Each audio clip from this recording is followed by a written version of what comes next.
prayer room yokusabiranga mu.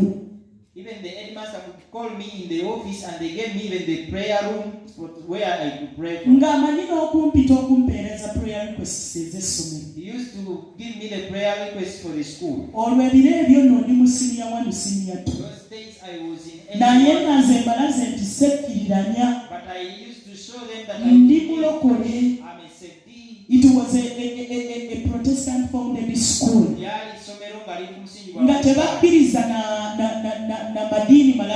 They used not to accept me.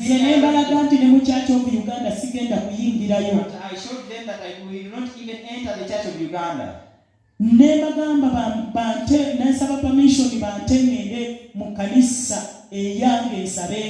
And I asked for permission so that they would allow me. At first they gave it to me and I used to go. And that priest raised against me. It was a boarding school. And said no one should get out of this boarding school. That is not enough. And I said it was not enough.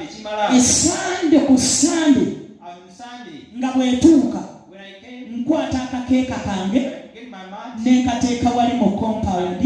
compound, I prayed,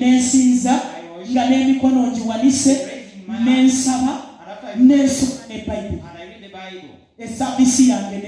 And my service is completed like that. Hallelujah. Hallelujah. There were other services. They joined me. Now they got to know that it's now we will stand in the compound and pray and everything comes to us. Hallelujah. Hallelujah.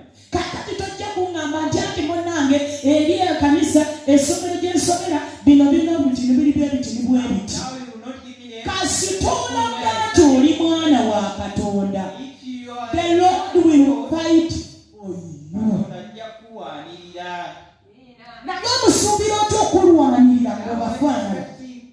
Him to fight for you when you're resembling them. What they do is what you do. That's why the promises Why even the promises of God are not happening now. God promised us many things. It has not happened now. We have to stand and we are not acting what we have to act. Hallelujah. Hallelujah. It's high time so that the church reigns.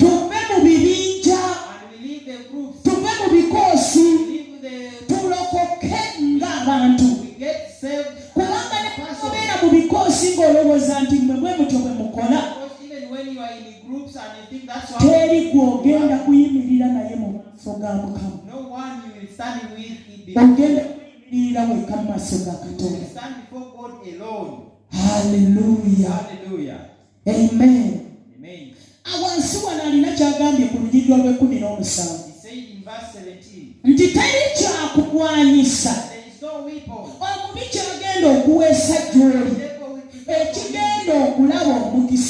Receive a blessing. That says the Lord. That is from the lips of God. Our God is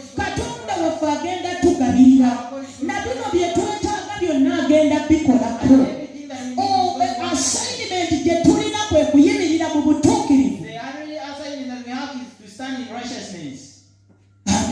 Hallelujah. The actions that I see in my house and I got amazed of God. Those days I was in Chegegwa for ministry. I left the power on. By the time I came back, the children testified.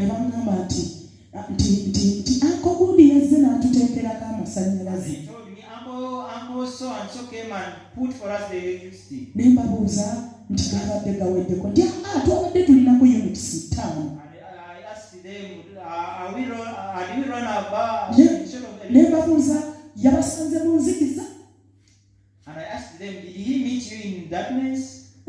Twabadde tuteeseeko. They said, no, we are Naye deposited. kyamuleese But what brought him kututeekera ku is masannyalaze. to deposit for us so that we have electricity. Omanyi lwaki nabuuza nnyo ebibuuzo You ebyo? know why I asked